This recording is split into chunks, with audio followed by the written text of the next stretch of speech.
И около 6:30 вечерта братовчетка ми писа и ми каза: Вили, трябва да се чуем. И аз си спомням, че й казах: Како, кажи ми, че тати е наред. Тя ми каза: Вили, аз казах: Како, кажи ми, че тати е наред. И в този момент просто осъзнах, че тати вече го няма. И болката, която изпитах в този момент, беше сякаш физически ме дерат жива отвътре. Някой ме е хванал и ме разкъсва. И целият ми живот сякаш в този момент губеше абсолютно всякакъв смисъл. И си казвах: как ще живеем без него, как ще продължим този живот без него. И това беше момента, в който допуснах Бог истински в себе си, в сърцето си и му казах: Боже, в този момент аз имам най-голяма нужда от Теб. И имам нужда да ме преведеш през тази ситуация, защото аз самичка няма да мога. И имам нужда да влезеш в живота ми, да го промениш, да го трансформираш, наистина да обновиш това скърбящо сърце, което е в момента. И аз ти обещавам, че, Боже, че когато ме изведеш от тази ситуация, аз ти обещавам, че ще изляза и ще започна да разказвам на хората за Теб.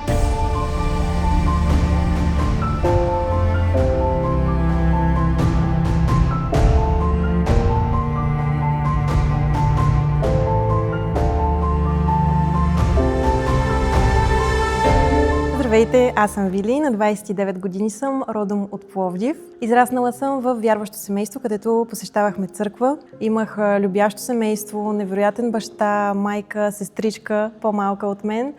И всичко беше, наистина, както казах, страхотно до един момент, в който не се преместихме в Чехия. 2009 година. Години, които, меко казано, не бих пожелавала на хората да изживяват, по простата причина, че когато заминеш за чужбина в ранна детска възраст и всъщност семейството ти те извади от твоята среда, от едно място, в което ти си вкоренен, от твоите приятели, роднини и те преместят на място, което е абсолютно различно, говори се различен език, децата не те възприемат по най-добрия начин, наистина не е много лесно. Особено за един тинейджър, който е на 13 години, който тепърва навлиза в живота с пълен тласък. Наистина не беше лесно, но слава на Бога успях да преодолея този етап от живота ми, именно заради това, че в мен имаше частица вяра, която баща ми беше посял в мен още от ранната ми детска възраст. Както споменах, ходихме на църква, но тук искам да вметна, че ходенето на църква всъщност не те прави християнин и не те прави вярващ човек. Ти можеш да ходиш на църква просто и така, но да нямаш взаимоотношения с Бог. И горе-долу това беше и моята представа за църква. Там децата не ме харесваха, бях чужденката, претърпявала съм психически и вербален тормоз от тях, обиждали са ме по всякакви начини.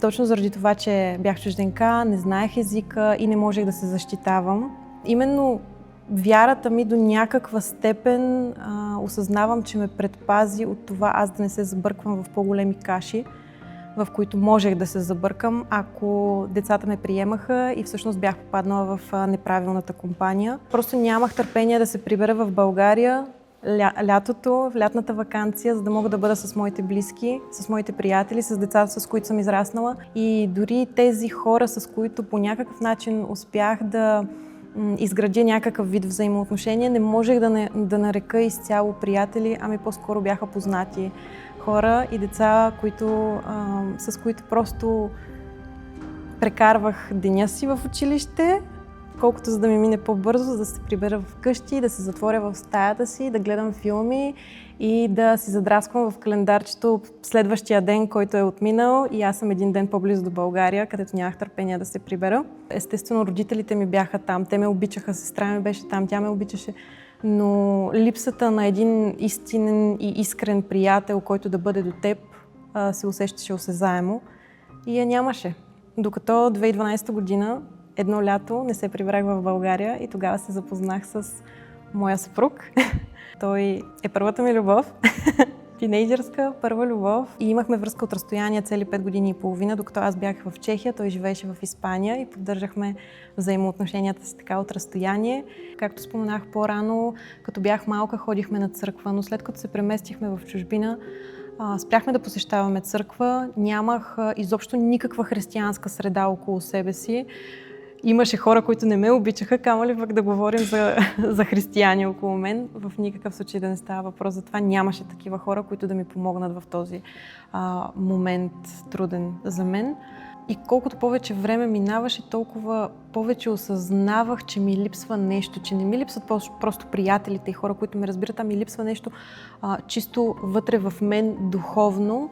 И тогава започнах да имам интерес да се завръщам към Бог. Аз винаги съм вярвала в Него. Още като дете приех Исус Христос за свой Господ и Спасител, но не съм развивала това лично взаимоотношение с Него. Аз не четях Библията, не съм слушала хваление, християнска музика и бях наистина много, много отдалечена. Но си спомням как желанието ми за Бог се засили в един конкретен момент, в който на гости в Чехия дойде една стара приятелка на моето семейство, която е християнка, вярваща, наистина посветен човек. И тогава усетих топлината, любовта, която извираше от нея. Тя беше буквално за 2 дни вкъщи, но аз имах чувство, че това са най-красивите ми дни, защото се чувствах разбрана, защото се чувствах обичана и защото буквално усещах Божията любов, докато тя говори, докато тя се моли за мен, докато прекарваме време заедно и аз не исках тази жена да си тръгва, защото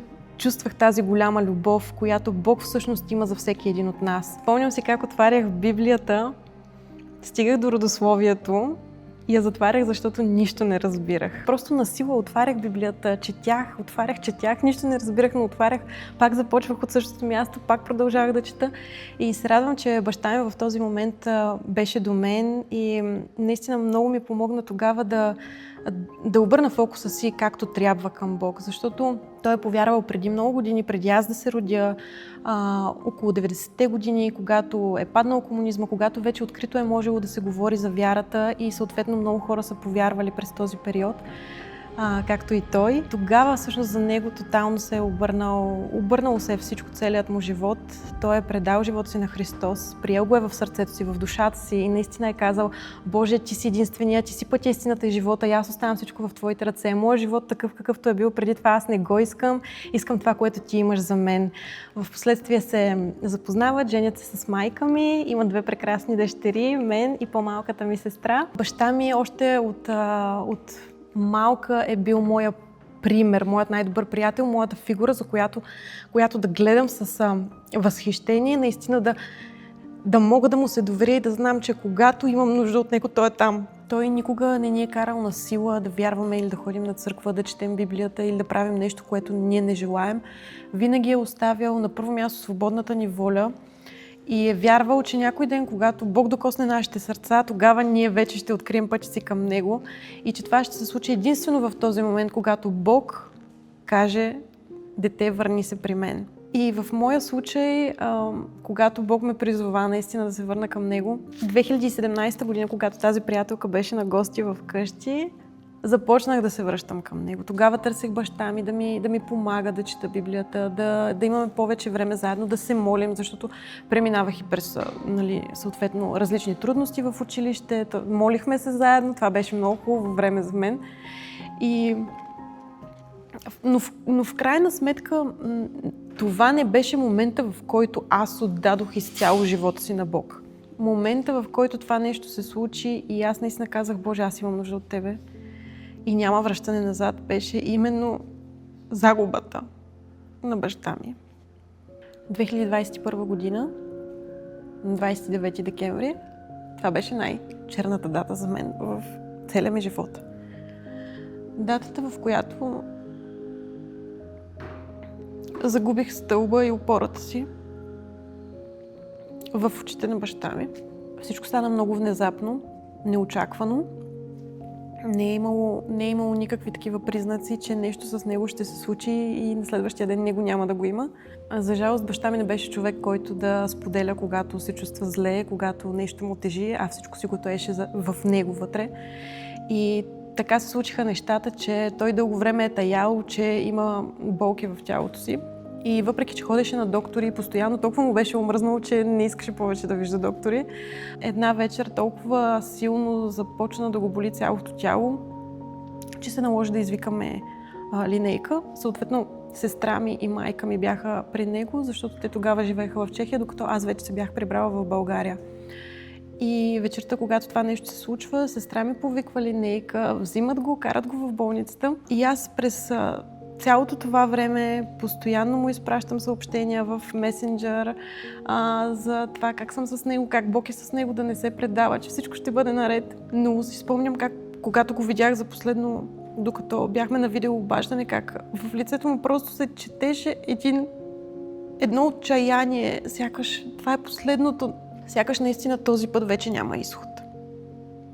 Че сякаш това е краят, което мен изключително много ме срина, защото аз не го бях виждала по този начин преди. Винаги съм го виждала като човек, който е здрав, който е силен, който наистина нищо не може да го бутне и каквото и да се случва в неговия живот, той е готов и знае, че ще премине през това нещо.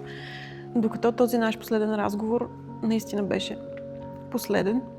На следващия ден, след като беше влязъл в болница, цял ден му пишех, просто постоянно му пишех, постоянно се молих, постоянно четях Библията. Стиховете, които си повтарях, бяха 91-ви псалом, който е под покрива на Всевишния, той ще пребъдва под сянката на Всемогъщия. И за това как от едната ти страна ще падат хиляди, от другата ти страна ще падат десетки хиляди, но до тебе няма да се доближи. И това беше молитва, която постоянно повтарях и вярвах в нея, но в същото време имаше едно такова чувство, сякаш колкото и да я казвам, тя няма да подейства.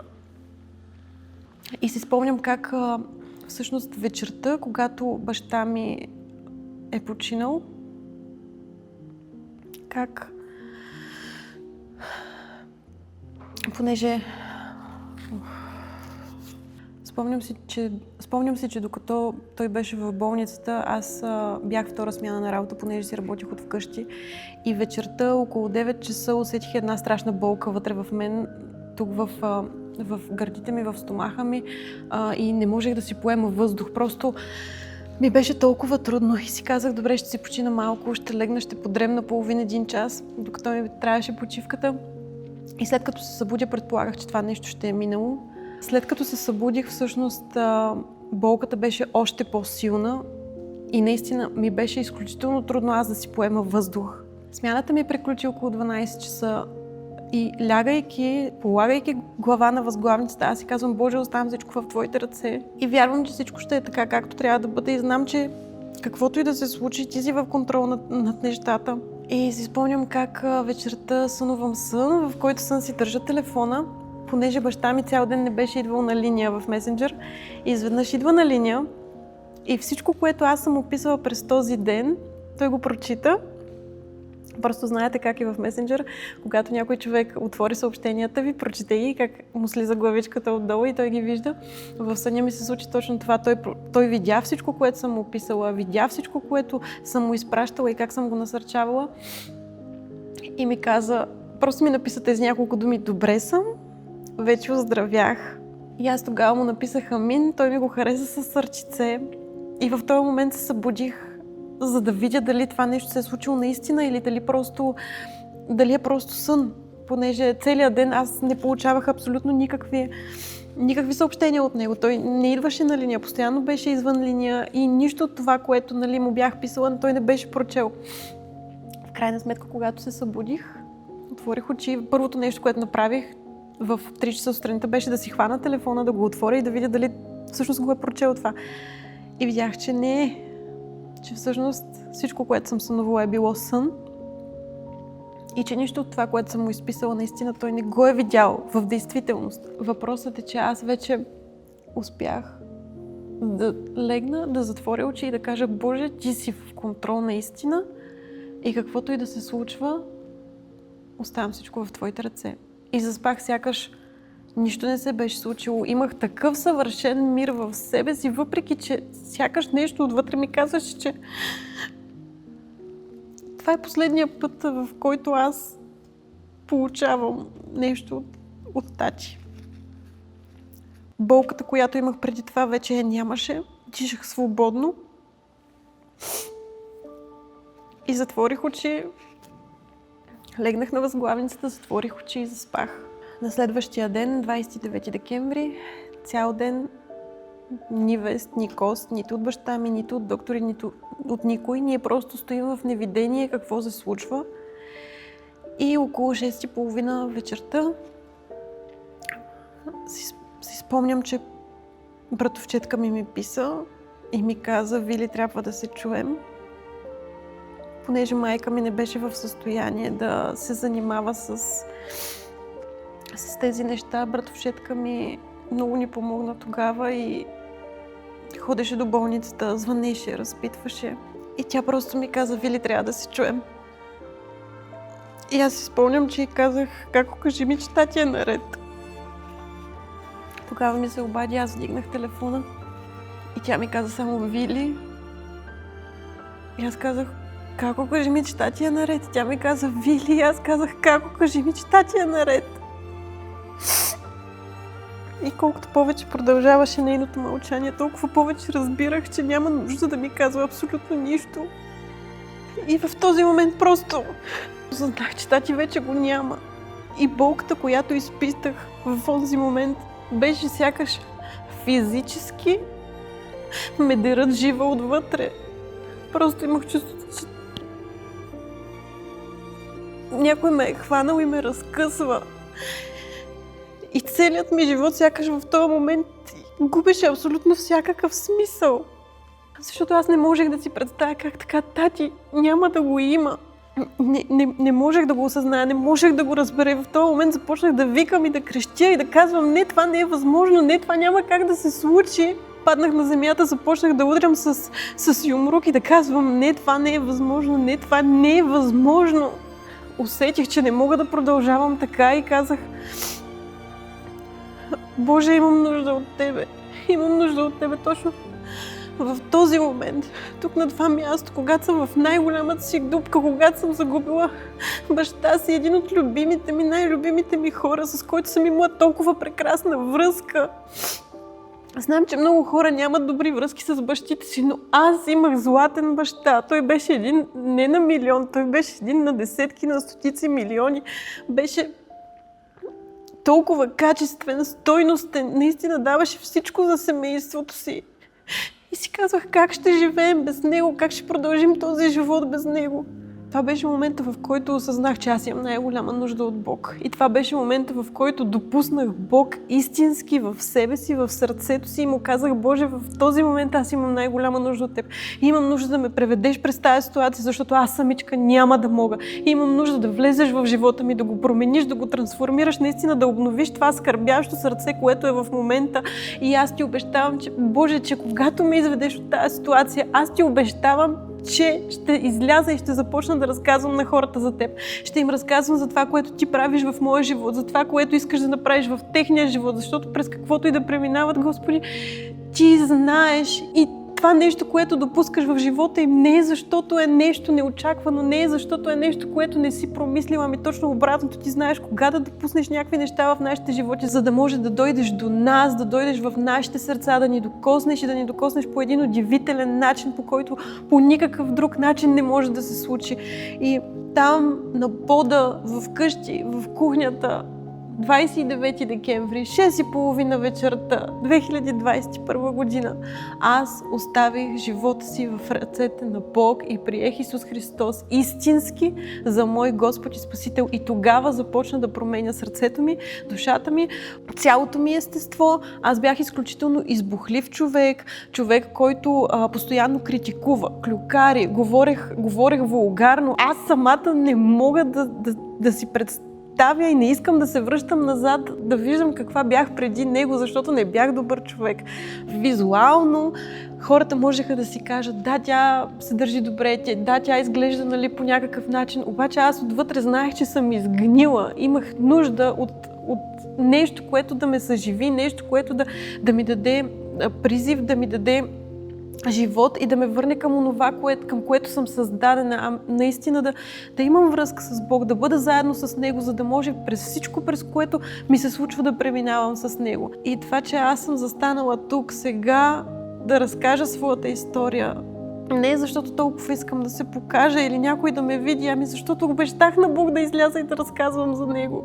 Как Той ме е взел, вдигнал ме от земята И ми е казал, не се притеснявай, тук съм до теб, съм във всеки един момент, аз съм тук до теб и съм на една сълза разстояние, просто се обърни към мен. Това не е неочаквано, не е изненада за мен, знам, че те боли, обаче аз съм тук. И ти не знаеш със смъртта на баща ти колко много неща могат да се променят и колко много добри и хубави неща могат да излязат от това нещо. И тогава си казах, че знам. Знам, че всяко зло съдейства за добро на тези, които обичат Бог. Казах, че смъртта на моя баща няма да бъде напразно, че няма да бъде просто ей така, че няма да бъде поредният човек, който си отива и никога повече няма да го видим, ами точно обратното, точно неговата смърт ще послужи за свидетелство за това как Бог може да обърне нещата и как от всяко едно зло, от най-трагичната ситуация, от най-голямата дупка може да те хване за ръката, може да те изведе и да те изкара и да ти вдъхне нов живот и ти да започнеш да процъфтяваш като човек. И това се случи с мен и знам, че иска да го направи и за теб, знам, че иска да го направи за всеки, който гледа, който слуша. И освен, че иска, той може. Може да го направи. Хората, когато ме виждаха, те ми казваха моите съболезнования и аз се усмихвах и казвах благодаря. Представяте ли си за какъв мир става на въпрос? Хората да ти казват съболезнования и ти да казваш благодаря с усмивка, защото знаеш, че този човек ще го видиш някой ден отново. Имаш все още да живееш, имаш живот, който живот може да бъде абсолютно нов и абсолютно променен с Бог. Аз също така си спомням как преди това нещо да се случи. В септември месец майка ми се беше прибрала в България и баща ми нямаше възможност да дойде за по-дълго време. И когато нейната отпуска приключваше, той дойде за един единствен ден до България с колата, да я прибере и да се приберат заедно в Чехия.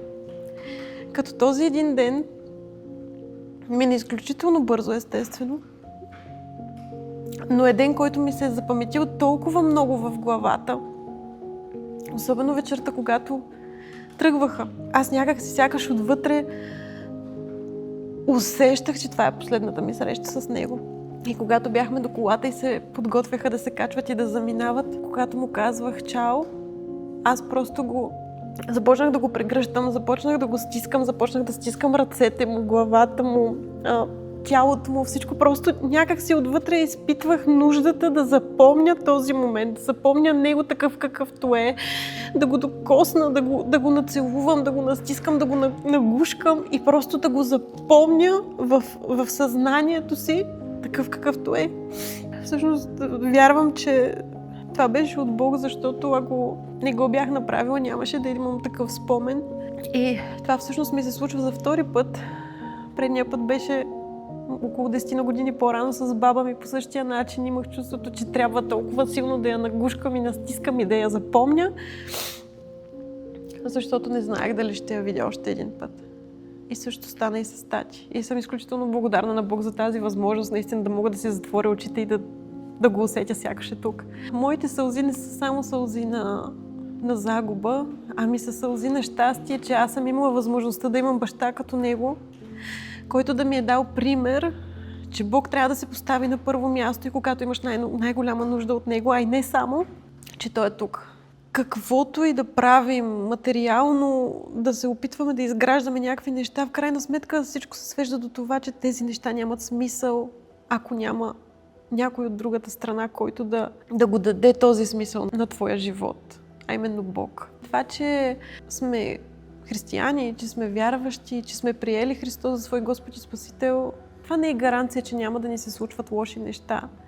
Аз може да съм най-вярващия човек на света, обаче пак губя хора.